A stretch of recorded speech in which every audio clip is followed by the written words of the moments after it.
by for Wyoming Hookin Huntin Outdoors with your host, Drew Kirby. Hey, this is Luke Holmes. I am Morgan Wallen. I'm Riley Green. I'm Travis Denning. Hey, I'm Aaron Lewis. Hey, it's Luke Bryan. I'm Tim McGraw. What's up? This is Ian Munsick. Wyoming Hookin Huntin Outdoors.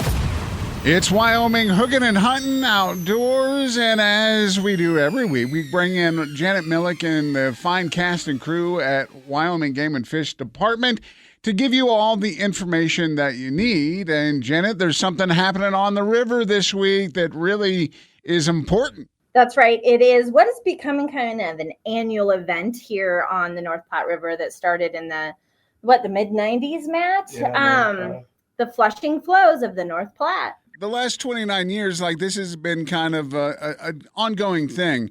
So it makes me think, because 29 years ago, I graduated high school. Oh, God. You start thinking about things like that and how much has happened over those years. But one of the great things that has happened over the last 29 years here is the fishery has really become world-renowned. That is right. And it is due to a lot of the cooperation that has been developed between the Bureau of Reclamation and the Wyoming Game and Fish Department to really help us secure those flushing flows. We're doing this starting on Monday, which would be tomorrow if you're listening on Sunday, the 25th, and it goes for 10 straight days through April 3rd. And Matt, you're with us today, and how much water actually pushes through that normally doesn't push through?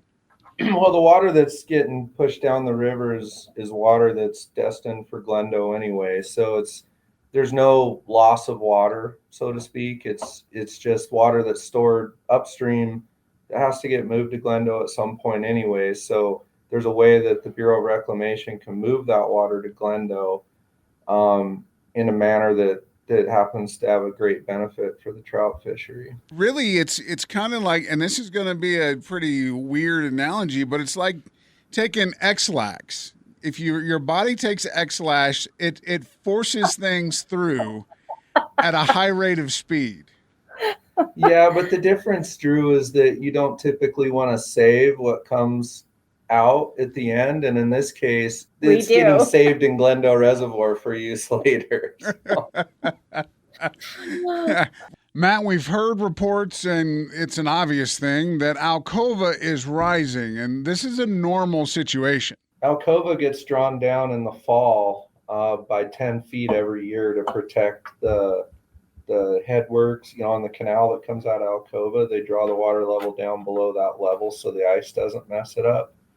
And then they refill it again every year in April. So it's not, the filling of Alcova isn't related to the flushing flow at all. That they just make the water up coming out of Pathfinder, basically. So with a year like we've had, it hasn't been extremely cold. It hasn't, the ice came off a lot quicker. There wasn't a lot of ice time. Does that affect the water that comes down the river and the spawning of those fish?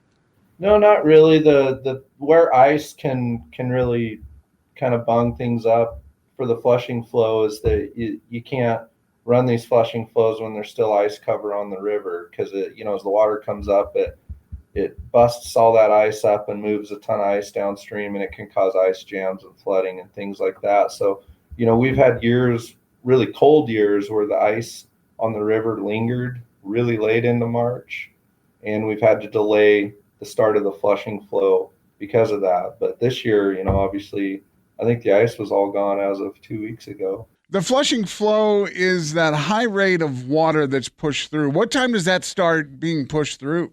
The water is released up at Gray Reef Reservoir in the middle of the night. That pulse of water travels downstream and usually gets to Casper. Like if you're watching the river in Casper, you'll see it start to come up in like mid-afternoon time frame. It doesn't come up really quick. It's not like a wall of water or anything like that, but it's one of those deals where if you're walking on the path along the river, and you might look at the river and then you look at it 10 minutes later and you think, gosh, it seems higher. It's coming up kind of slowly and gradually over the course of a few hours until it peaks. You'll see, like in the afternoon, there'll be a lot of water in the river through town, But when you look at it in the morning on your way to work, it's back down to really low flows. So The water will reach Glendo by the end of the day, or is this just such an ongoing thing that the water is just constantly moving? it takes a couple of days for each pulse to make it all the way down to Glendo. Gosh, it's probably 150, 160 river miles between Gray Reef Dam and Glendo. The water as it goes down a river gets attenuated by the channel, and so as it's actually slows down as it moves downstream. And so even though it's peaking at 4,000 CFS coming out of Gray Reef Reservoir, if you look at the USGS stream gauge at Orin, which is right above Glendo, you'll see that it only peaks at about 2,000 CFS down there. But the duration of the peak is a lot longer than up here, because that it's kind of like stretching a slinky. That pulse of water gets really stretched out over time the farther it goes. The process lasts 10 days, but it's 10 days of the water coming out of Gray Reef, right? So then it really is a couple of days, even longer than that, for the whole process to finish. Yeah, pretty much. If you look at the gauge down at Orin, you'll see it comes up real slow, but it never drops back down to base flow because of that attenuation. So if you look at the Glendo graph, it looks like a staircase. It comes up a little bit and then down just a little bit and then up more and then down a little bit. And then once the flushing flow is done, a few days later, it'll do that stair step back down again. One of the things, Drew, that I think we really want the public to be aware of is this is kind of a sneaky situation, right? So it's not like this huge wall of water comes down that you can hear and to kind of get back from the river. You might be standing in the river throwing the stick for your dog for an hour, and all of a sudden you're stuck out on that island, or kind of, if you're fishing out there or something along those lines. And so people really need to just kind of be aware that this is going on. It's not a super dangerous situation. Like Matt said, it can kind of go, a little bit slow, but it does increase quite a bit. And so again, you can go from just kind of standing out there and waiting to being stranded. And so we do want people to be aware that this is going on, and just be aware of your surroundings and keep an eye on the river for the next, 10 to 15 days. So then, Matt, are these 10 to 15 days of pushing that extra water down the river worth it? Oh, absolutely. We've found over the years, like a long time ago, back before 1995, where the amount of fine sediment that accumulates in the river channel, you would have a natural high flow event and it would clean up the spawning gravel really nice. And then over the years, that fine sediment just keeps building and building and building in the river channel. And so the flushing flow, by doing it every year, it keeps the river kind of at this baseline clean gravel condition from year to year. It doesn't allow all that stuff to accumulate and build up over time. But then within that, there's variability from year to year. So, for example, a year like last year, where we do the flushing flow, we move a lot of the real fine sediment downstream. We've got the gravel nice and clean, the trout are spawning, but then we get a ton of rain up in the Bates Hole country, and the river runs muddy pretty much the entire spawning season. So you're not going to get really good reproductive success in years like that. And, there's no way to predict that. And you can't really flush after the fact once the fish are done spawning. The eggs stay in the gravel for another month or two.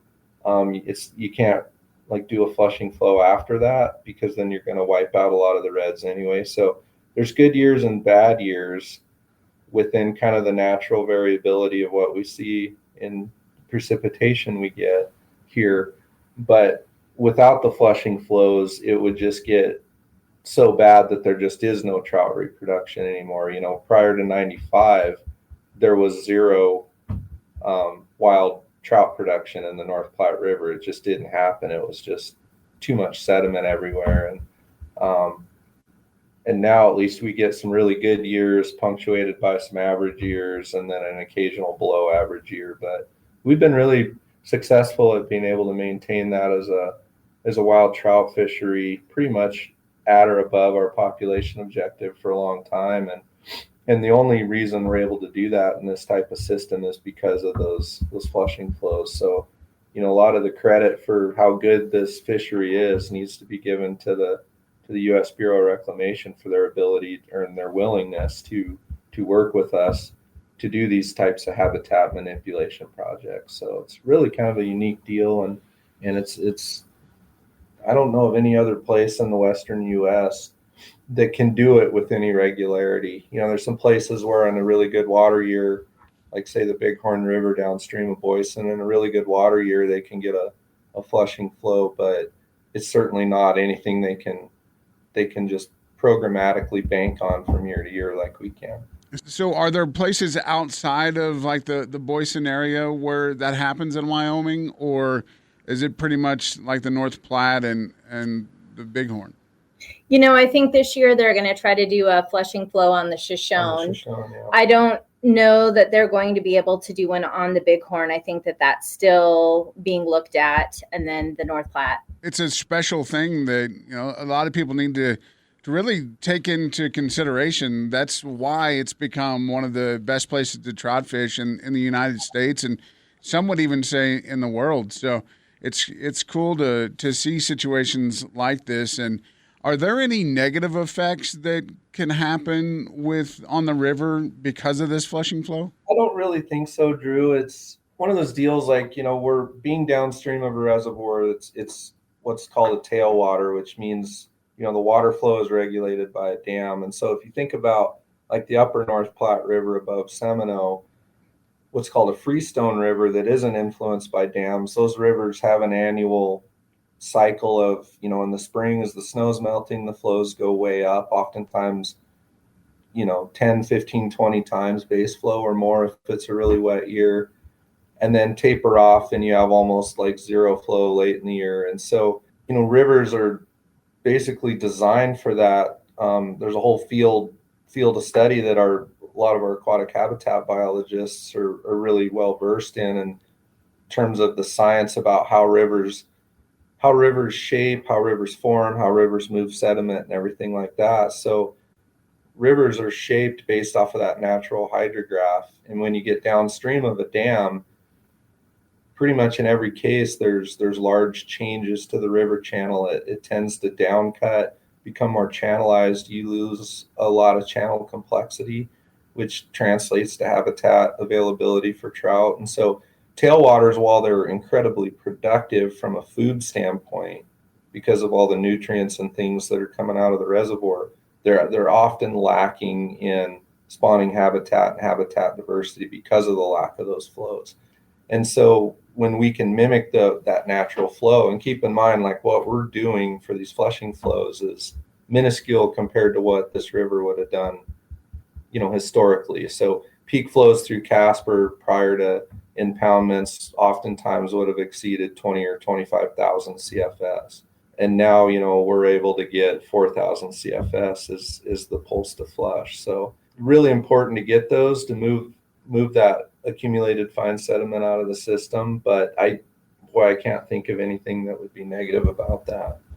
So being that it's so controlled and regular, things are looking pretty good for 2024 and the fishing season, I assume, then, right? It should be. I mean, we're a little bit below objective on our population up there, pretty much river wide. And a lot of that is due to, like what we talked about earlier, with a lot of precipitation events or like mid to late spring, kind of after the fish have spawned. Kind of one of those, it's a roll of the dice, right? You never know what you're going to get for conditions. And so we've had a couple below average years in a row.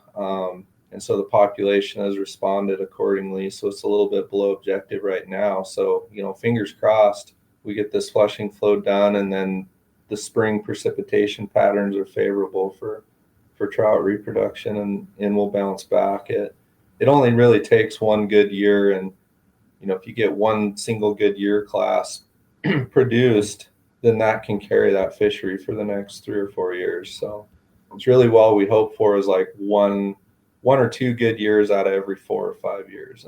And we can meet objectives pretty easily. Good deal. Well, hopefully this is a good year. And remember, March 25th through April 3rd, there'll be flushing flows on the North Platte River. All right, guys. Thanks, Drew. Always a good time. Thank you. It's Wyoming Hookin and Huntin Outdoors. Drew and Brian at Rocky Mountain Discount Sports. And Brian, we thought that spring had sprung this week, but really what it was the fact that winter wasn't done with us. Big old head fake out. Yeah. It's not nice when they do that stuff to us, is it? No, but it sure got a lot of guys to get their boats out of storage and get things, tuned up a little bit. I actually got my boat up on Alcova and ran it around and checked things out and caught a couple trout, no walleyes, but wide open, and it was a great day. So when I was going last week, we were at 60, 65 a couple of days, and I'm like, oh, I'm going to get the side-by-side out this weekend. And I looked at the side of it, I'm like, oh, no, I didn't get the sticker. Yep, You got to get the sticker. Yeah, I had a pile of stickers that need to be put on things, between trailers and campers and trucks and the boat and a new plate on the boat because I lost one last year. I mean, yeah, it takes a lot just to get everything going. It sure does. And, switching from season to season, you go from fishing into big game hunting, and then you go into duck hunting, and then you go into pheasant hunting. And, I mean, there's something different every month and a half that you're changing. Yeah, I did get the goose decoys out of the garage and into the shed, but we still got another couple of weeks, or I guess another week of pheasant hunting out at the bird farm. So until that's done, then I'm going to keep all the hunting vests and the shotguns ready and start prepping the boat at the same time. Yeah, and we talked about this not long ago, but if you've been out in some of the weather, duck hunting and goose hunting, and your guns have probably taken quite the hit this spring. Oh yeah, we went through most of the shotguns already that we, my 12 gauges and that kind of stuff that I use all the time for my big goose hunting and stuff. But we've got all those cleaned up and kind of put back away. And it's amazing how much corn stalks and dust and dirt and that kind of stuff gets ran through these guns. Yeah, just if you're in blinds, like you run the layout blinds, yeah. I mean, you're laying in the dirt basically, so your gun's right there. Oh yeah, right along with you, and you come out and you got dirt on your face, and right, that's your guns right there. Yeah, it's the poor gun. They don't get the love that they probably should. And no, we get busy and we forget things. But fishing poles are next. I can't tell you how many times someone's pulled a spool off for me to re-spool one here at the store, and it's just got a cake of dirt and old grease. I'm like, how about we clean this up a little before we put this back together? Worm guts everywhere. Oh gosh, yeah, dried out worm guts. And if maybe you want to get your line re-spooled on your reel, and that would be really that good time to do it. And you guys will do it here. And how do you price that out for people? Basically, on the mono, it's 5 cents a yard. So, if you want to take the line off ahead of time, that's great. Otherwise, we can our spooler will strip the line off those reels, and we'll get you all set back up. But it's kind of nice. I mean, if you take the line off at home, you can kind of run a rag over the thing, make sure it's get some real oil and just kind of lightly lubricate it, just so it's clean. So when you put it back together, but we'll certainly take care of that. And I think most spools, most time it's going to cost you $3, $4, $5 to spool a line. A big line counter might be 6 or 7, but you're going to get the spool filled up appropriately, and it's going to be on there nice and tight. And you don't have the frustrations of starting to go and then all of a sudden it slips off. Yelling at your kid because he's not holding the spool, or it fell off the pencil, or one thing that we talk a lot about here at Rocky Mountain Discount Sports is you like to fish and I enjoy fishing, and knowing the reel that you may be looking for. If you're not going to spend a whole lot of money, you guys obviously have reels for any type of fishing that you want, but also you have different grade levels as far as like expense. Yeah, I mean, you can get a basic spinning reel for $30 probably, maybe less. I don't know, somewhere in that $30 range, but all the way up to $300. And some of those just they're made out of different materials, so the reel itself is a lot lighter.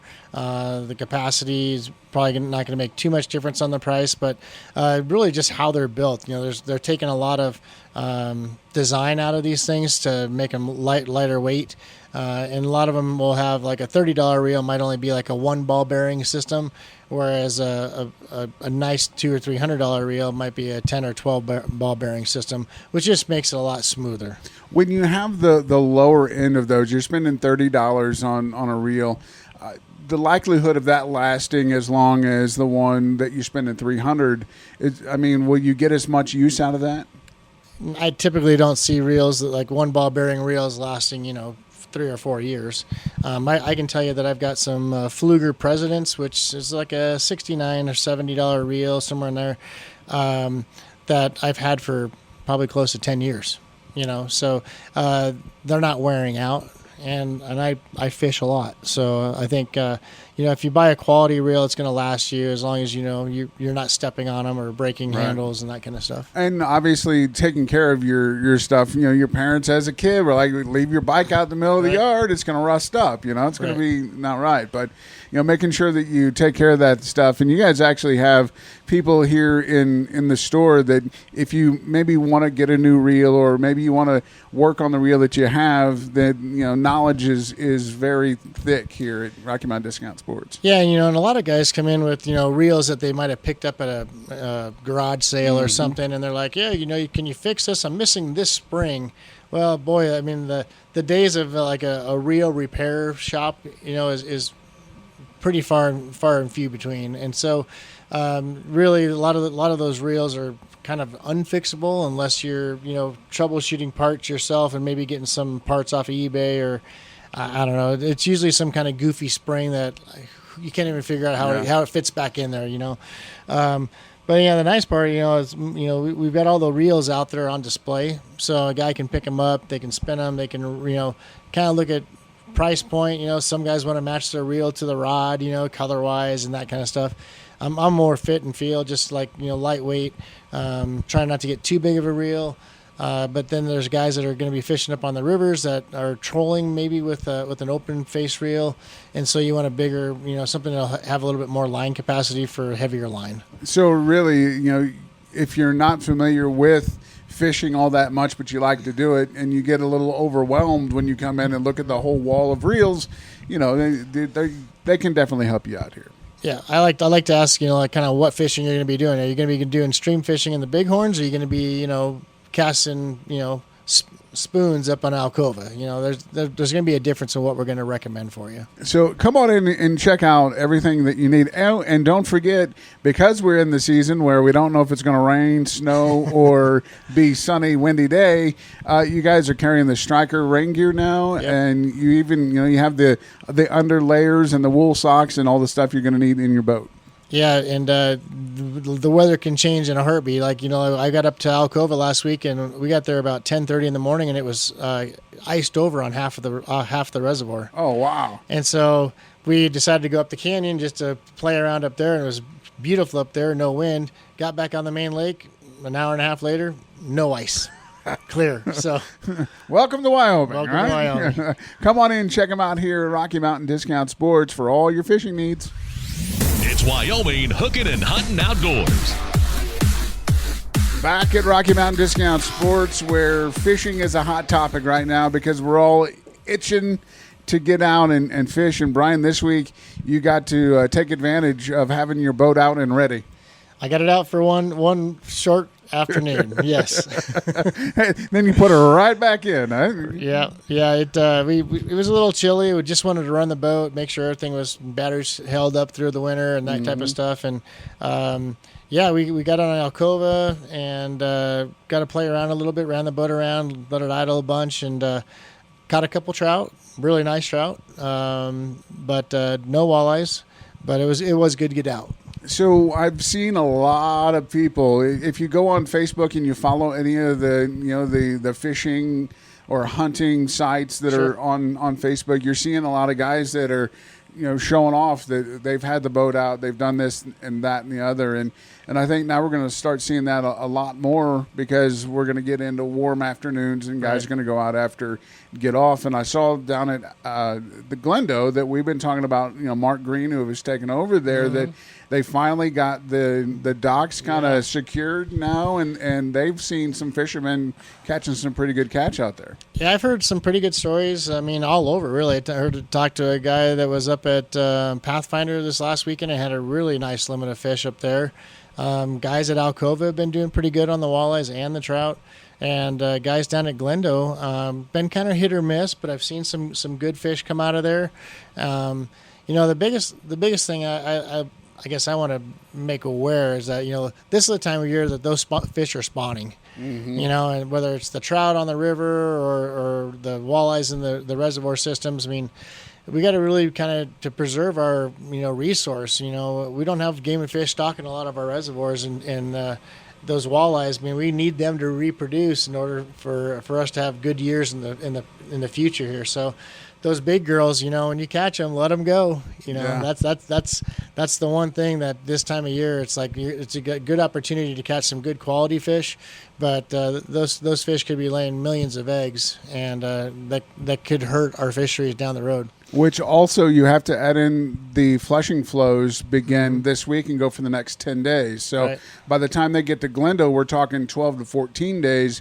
So these water fluctuations are going to go. And then, really it's going to be a whole different ball game for a couple of weeks, I think. Yeah, and, it depends on what we get for additional snow. But, runoff has been pretty minimal right now. So the waterways of the river and the reservoirs really have been pretty clean and pretty clear. I mean, you can pretty much fish just about anywhere you want. So the flush is really going to help that. It's going to get those trout more active into that spawning mode, and it's going to help get some of that sediment out of the system as well. And I know last year after the flushing flows is when we had that big snowstorm, and then the runoff came, and it was muddy for a lot of the season. So, hopefully we don't get that, and hopefully, we get a year of ease. Yeah, leading into the next season. Yeah, and I think the fishing reports are looking good. I think the good numbers of walleyes in Glendo and Pathfinder, and with the water levels at Pathfinder, I think that's going to fish really well this year. Seminoles sitting at pretty good levels right now too, and most of the water systems that are feeding into our reservoirs are in over 100% right now. So as long as we keep getting a little bit of moisture, I think we're going to have a great year. So when you were fishing this week, you said it was kind of slow walleye wise. You got some trout or whatever. Are they still in the winter mode where they're maybe slowed down just a little bit, or are they kind of, because it's been nice weather? Are they just confused? It's hard telling. I mean, Alcova for me is like my arch nemesis. I'm like, it's nice because it's close, but man, it just kicks my butt. And for the walleyes, anyways. And we ended up we really couldn't fish the walleyes the way we wanted to. It was so windy that as soon as you cast your line, you got a big bow in your line. Mm-hmm. So when that happens, it's really hard to feel that, especially when you're fishing a minnow presentation. Really hard to feel that bite. How's the minnow situation right now? Are they pretty stocked up and ready for anglers? Yeah, we're fortunate that, we order statewide minnows, and so we usually have a really good, I keep minnows year round. I mean, there's, even in June, July, and August when local trappers, aren't successful at getting minnows, we have them. It varies, we always order the large fatheads, but, size always varies a little bit. Sometimes they're awesome. Right now they're really pretty good. And other times, they're moving through so many minnows that a lot of times we get, 1.5 inch, 2 inch minnows. But right now the numbers are good. So I think we're going to be fine for the spring. And, that early bite, can be pretty good with a jig and a minnow or even just a slip bobber presentation. So really, by the time the first Wyoming Walleye Stampede gets here in it's just over a month and a half away, what is it, the 11th and 12th or something like that Mother's in Day May. weekend. So yeah. It's great scheduling. Great Don. scheduling. Yeah, you're welcome.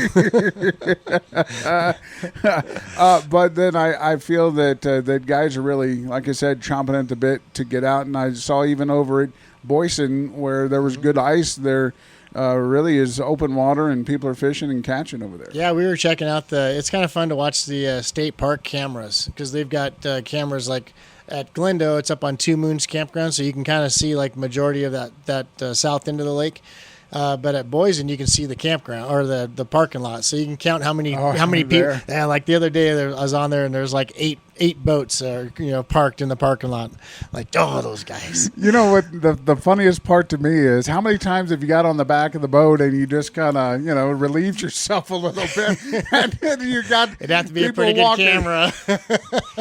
Extra zoom in, please. But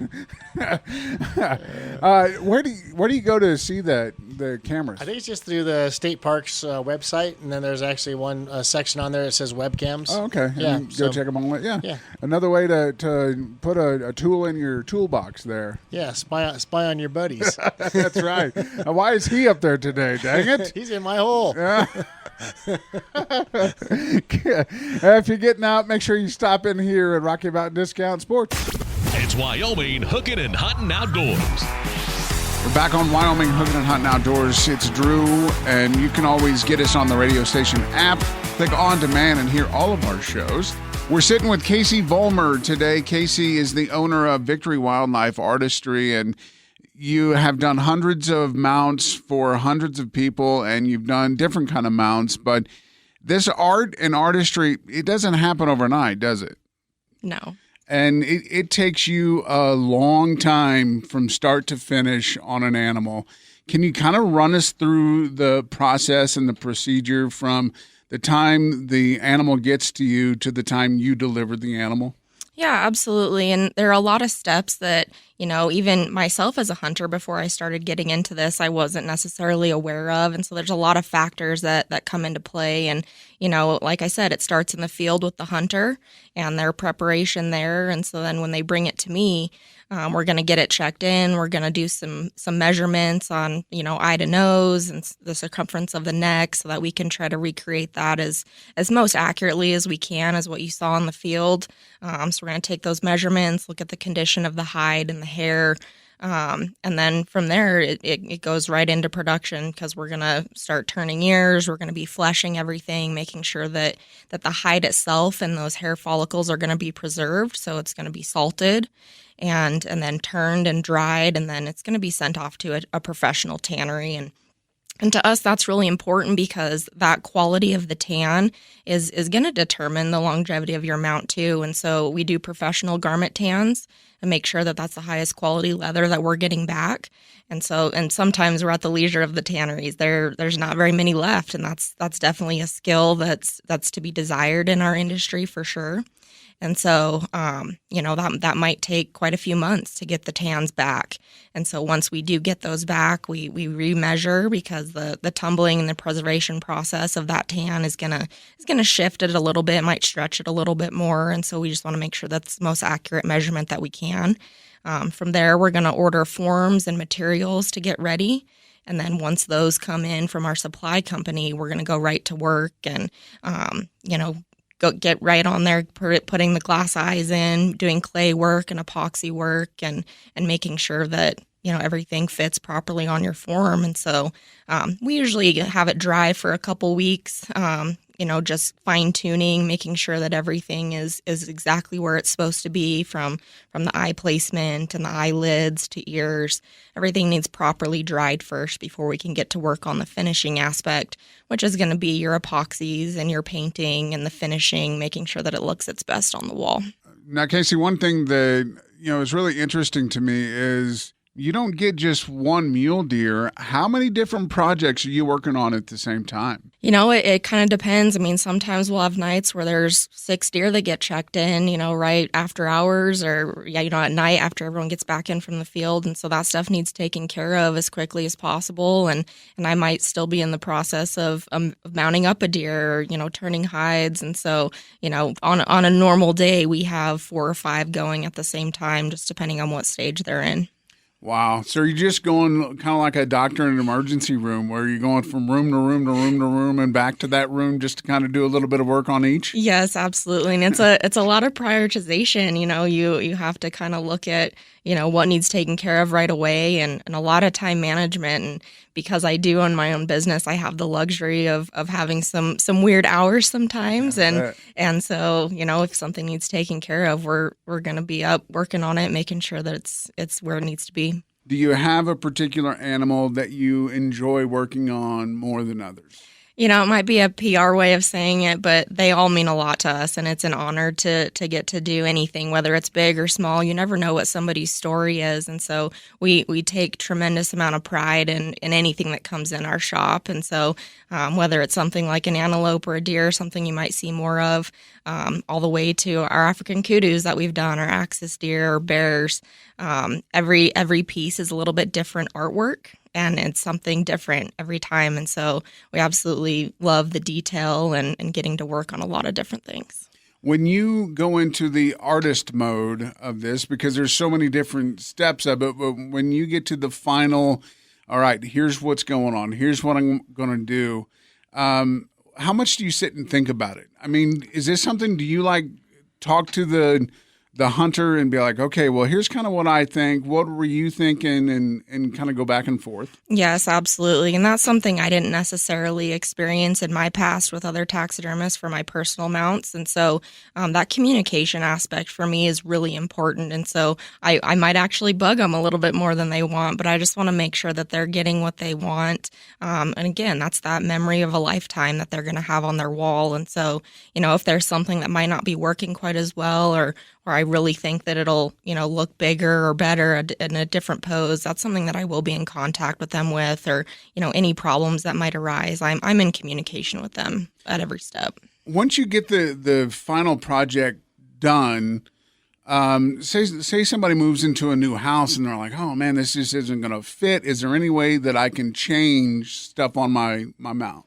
Yeah, there's always, that opportunity to remount something. And, taxidermists are always looking for spare capes too. And so even if, for the hunters out there that might just want to Euro something, if they want to bring in a spare cape and it's caped like you would for a mount, taxidermists are always going to be really appreciative of that. Because there's something that might come up, or someone that, maybe harvested something a long time ago and it didn't quite have that longevity that they were looking for. They can always bring that rack back in and we can remount it in a way that they're looking for. And so that's always something that we'd entertain doing.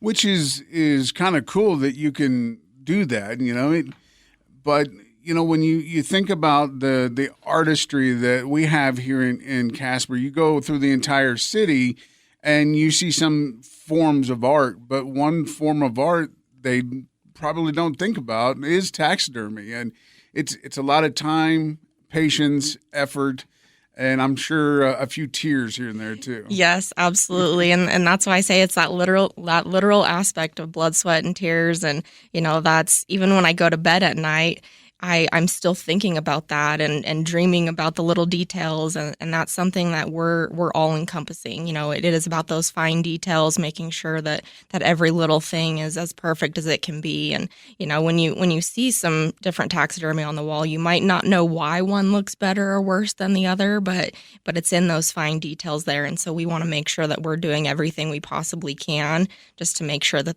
artistry is as perfect as it can be. If someone's listening now and they are going out on their first hunt, what is the best way for them to really learn how to cape the animal properly and what they need to do out in the field so that they don't ruin it? Yeah, absolutely. And there's a lot of homework that goes in, just like you're going to be researching your area. You might go out scouting. You should also do that ahead of time with your taxidermist. And, there's a good handful of us here in Casper. There's some really great people and even in Wyoming as a whole. And there's opportunity to, get your mount to where you really want it to not only fit into your budget, but also fit into kind of the vision that you're looking at. And so I would highly recommend, doing your homework, reaching out. Most of us are more than happy to have you come stop by the shop, look at what we have going on, and maybe discuss some of those, things like prices or the details. And a lot of us are more than willing to show you how to cape something out too. And so I would definitely say reach out to those taxidermists so that the way that they might want it caped, or everyone's a little bit different, but it's really important to make sure that there's always enough cape that we have for a shoulder mount or a pedestal mount, and so those cuts are really important in the quality of the mount that you're going to get at the end. So please reach out to your taxidermist, do your homework on that, and just make sure that it's doing the right thing in the field for when you're bringing it to your taxidermist. Very good. Go to Victory Wildlife Artistry. You have a Facebook page. Your email address is there. Easy way for people to reach out to you. Yep, we're a little bit newer on social media. We weren't sure we were going to go that route, but we're really proud of the stuff that we're sending out. And so we do have a Facebook and an Instagram, and we try to update that with some of the stuff we're working on. And please, email, call, reach out. We're more than happy to discuss anything with you from your hunt to brainstorming some ideas or even helping you cape something out. So please reach out. Very good. Get there, check it out. Victory Wildlife Artistry. And Casey, thank you. Thank you, Drew. It's been a pleasure. Wyoming Hookin and Huntin Outdoors with Drew Kirby. If you have a question, want to make a comment, or have an idea for a show topic, message us on the My Country mobile app. Wyoming Hookin and Huntin Outdoors.